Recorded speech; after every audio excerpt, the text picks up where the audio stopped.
unafikiria huyu mtu maybe mali anaishi ni kwa mateja, huyu jamaa anaishi na majangili. These are how Mlango now look. These are the houses within the Mlango area. As you can see, the flats.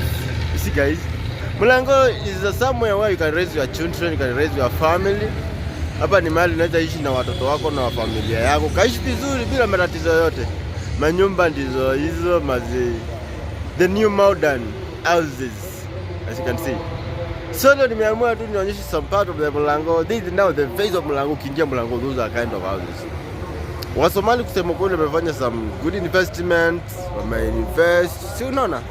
So kama uko within area or the area of the Kenya ama Nairobi, unaweza kuja ukatafuta nyumba yako ka resident hapa Mlango, ukatulia pole pole bila waziwazi.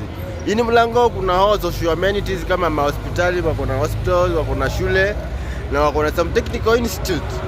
Kama vile unaona Shell, kuna petrol station, ukidraw your maji kule unaona Tosha, na mbele kuna Total, na pale nyuma kuna Leadway.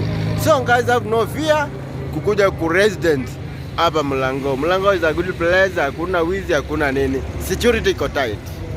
So guys, so thank you. You are much welcome hapa Mlango. Mlango iko furniture stores, iko kila kitu kiko.